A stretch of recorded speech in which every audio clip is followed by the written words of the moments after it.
So here I have a AKAI TV, and it's having a hard time turning on and off and all this stuff. So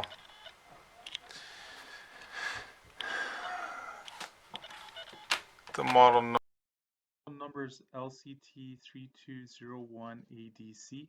When you plug it in, you can see the standby light there. It's red. Then we'll just turn it on here. I'm pressing the power button, and it doesn't want to turn on. You can see that.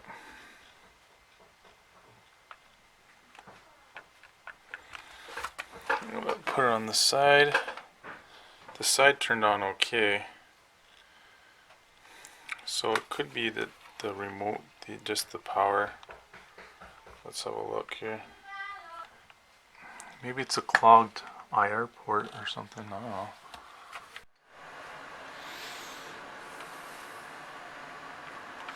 So I'm pressing the remote, still not turning on. So we're gonna have to open this guy up.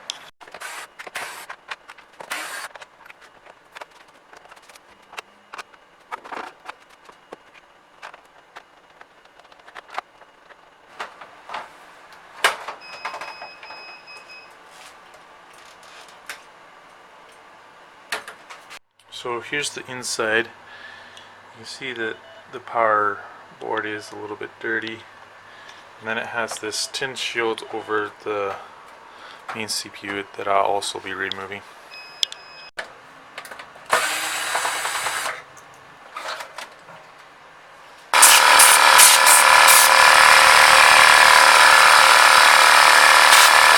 So I can immediately see the issue. You can see some burnt resistors here, and then there's three dark traces there. So this would be the issue going to the main CPU. So you can see that some of these vias right here, there is burnt marks, and you can see how clean these vias are. So I'll first be testing that.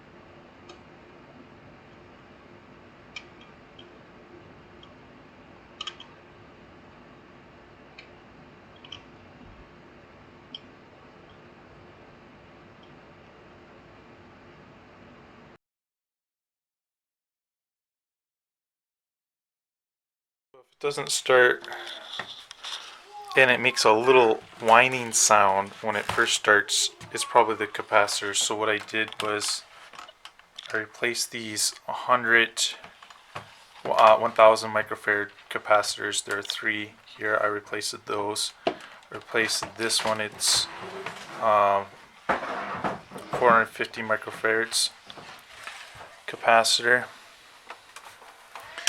And I replaced the other one back there, that green one there. Replaced that. So if your TV's not turning on, or it turns on sometimes, do that. I don't think the issue was I also cleaned, there was some gunk on some of these resistors as well that go to the processor. But that wasn't the real issue, was there. So he swapped out, and they're garbage. I'll just be throwing them out. 35 volts, 470, and 16 volt, 100 microfarads. And if I use my capacitor tester, let's just throw them in here. I'll show you guys here. I press start. It says it's testing here.